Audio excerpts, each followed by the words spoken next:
La plupart du temps, on pêche sur les lacs proches de la maison, dans notre région. Et là, on avait l'occasion de partir plus loin. On a posé une semaine de vacances avec Ben pour partir sur un barrage du centre de la France. Il prévoyait une canicule durant la semaine et c'est sûr que ce ne sont pas les meilleures conditions pour pêcher la carpe. On avait comme objectif la première journée de faire du repérage et d'essayer de trouver des zones propices à la prise de carpe. En arrivant, on a rencontré un gars qui nous a conseillé de pêcher plus haut dans le lac, mais on a décidé de partir plutôt vers le centre du lac, une zone plutôt centrale autour du Nil. On a pu trouver des infos sur les fonds, notamment avec des photos du lac quand il était bas. Donc ça nous a pas mal aidé. Et sinon, on utilisait le sondeur.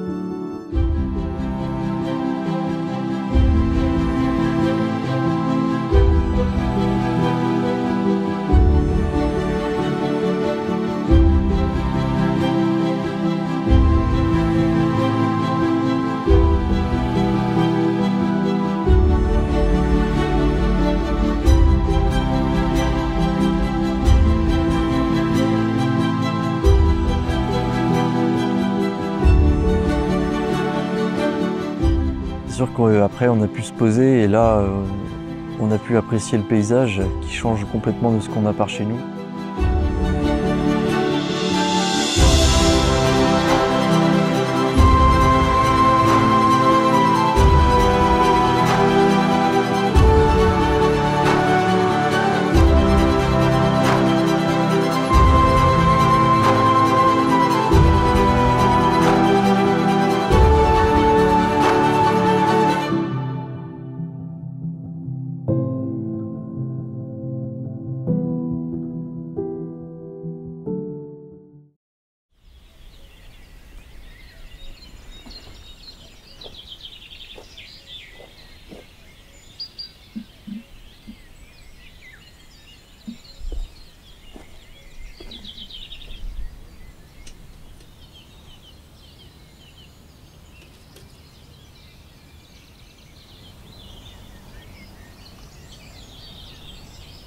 Ah, regarde, je sais pas comment elle se nourrit ça.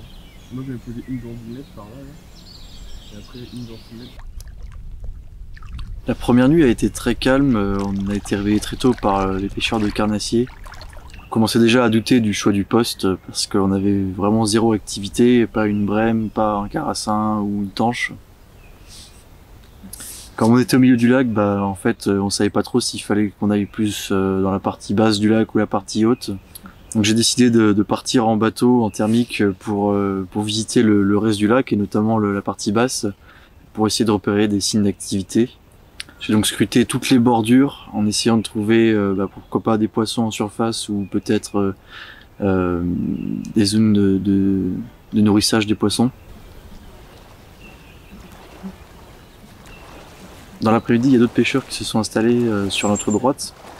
Donc on était un peu encerclés. Et donc là pour nous c'était évident, il fallait qu'on change de poste. Ça faisait 24 heures qu'on n'avait rien eu. On s'était dit on va se laisser 48 heures, mais là au vu des conditions, il fallait qu'on bouge. On a quand même replacé nos cannes en essayant de les changer un peu en fait par rapport où elles étaient placées pour voir si on pouvait pas déclencher de touche pendant la nuit.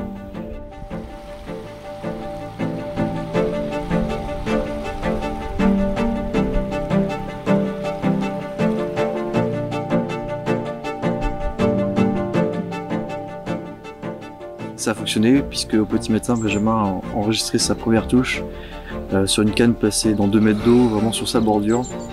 Une belle petite miroir avec une écaillure incroyable. Et c'est ça qu'on recherchait, c'est ce genre de poisson qu'on cherchait sur ce lac et c'était un moment incroyable.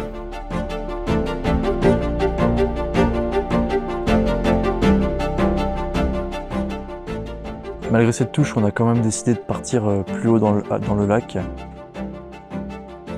La température elle est grimpée durant la semaine et donc on s'est dit qu'une zone intéressante serait peut-être l'arrivée de la rivière qui alimente le lac, puisque potentiellement elle peut apporter de l'eau plus fraîche et de l'oxygène et que les poissons s'y trouvaient peut-être.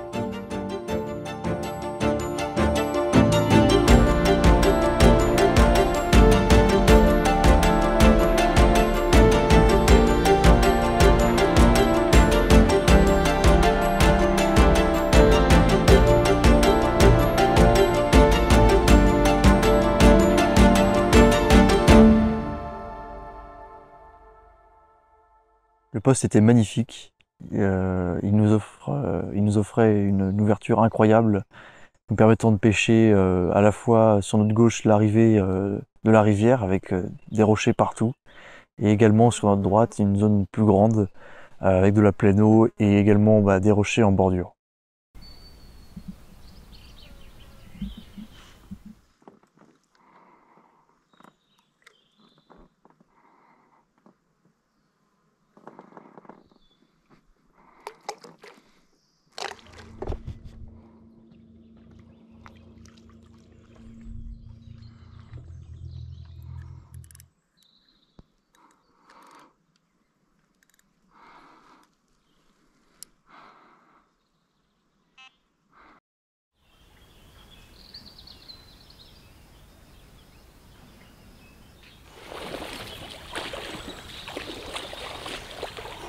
Les après-midi étaient très chaudes, donc on en profitait pour se baigner et puis pour se rafraîchir.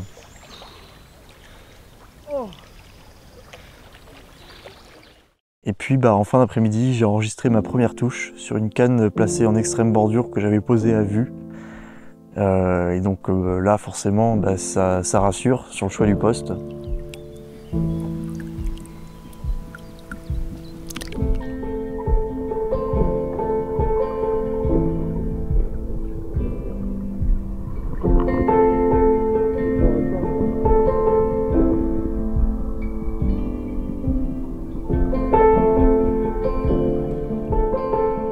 La nuit suivante fut calme, malgré un bel orage qui nous a réveillés. Donc là, on a dû sortir en catastrophe pour ranger toutes les affaires et puis fermer la tente, parce qu'on s'est pris quelques averses.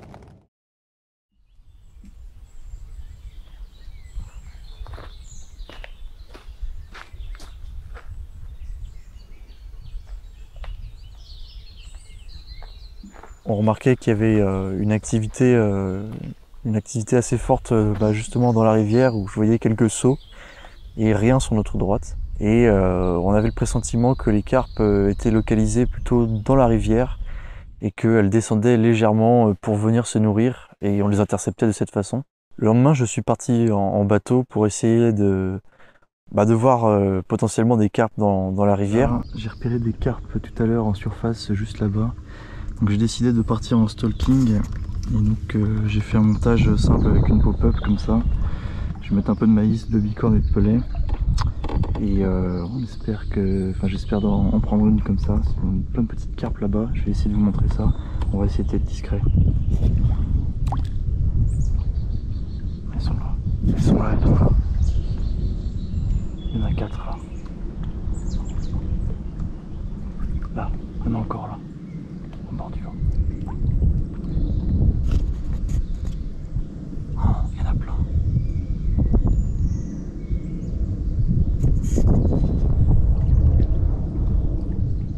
Il y en a plein. Il y en a combien là?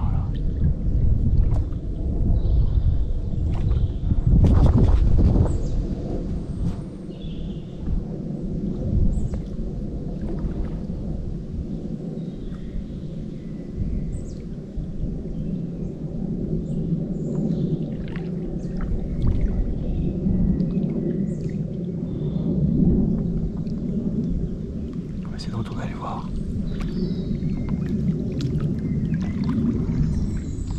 J'espère qu'elles sont pas parties.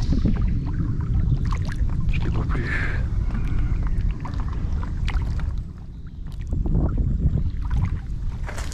Là, ça a sauté. Il y en a une là.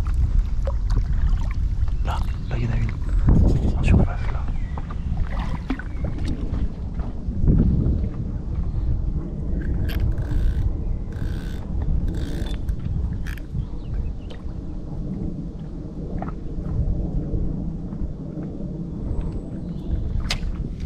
Un peu de maïs.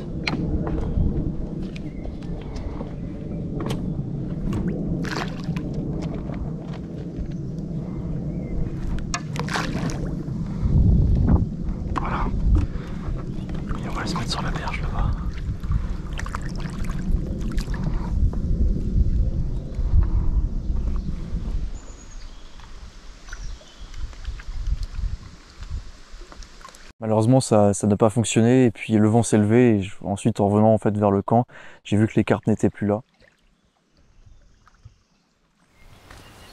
Bon, après on ira se servir, pas besoin de mettre dans une assiette.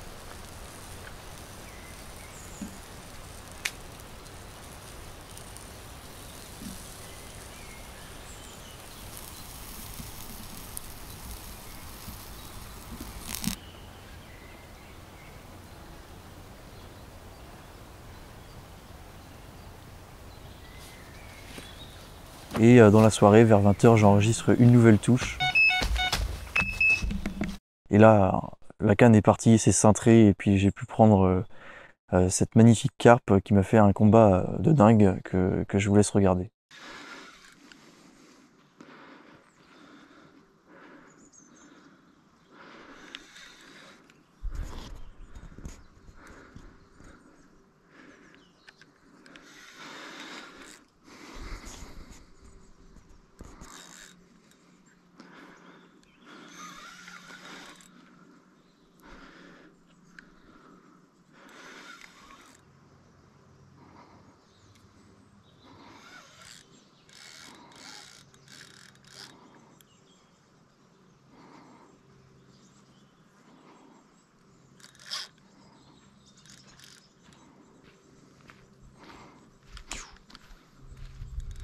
Ouais, se vénère.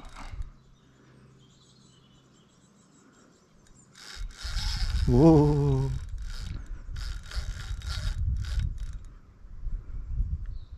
Deux poignées. Ça a l'air pas mal.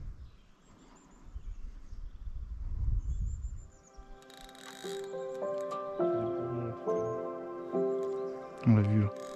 Elle a un dos très sombre.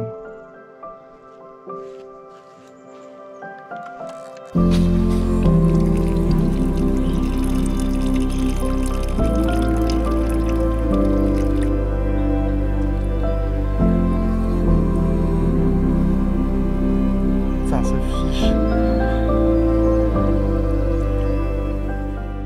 À cette carpe, je m'en souviendrai, une belle miroir de 16 kg, bien sombre, avec des écailles incroyables. C'était vraiment un moment génial.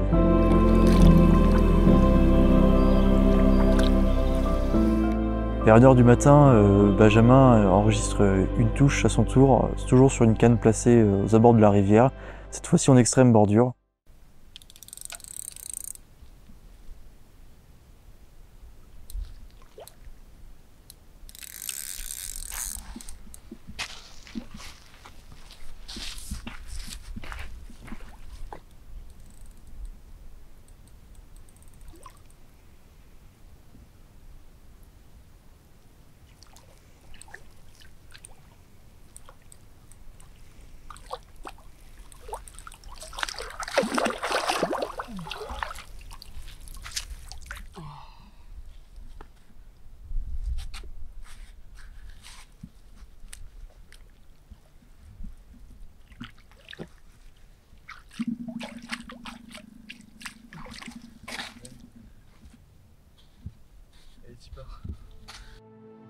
Nous ne ferons pas d'autres poissons le reste de la session.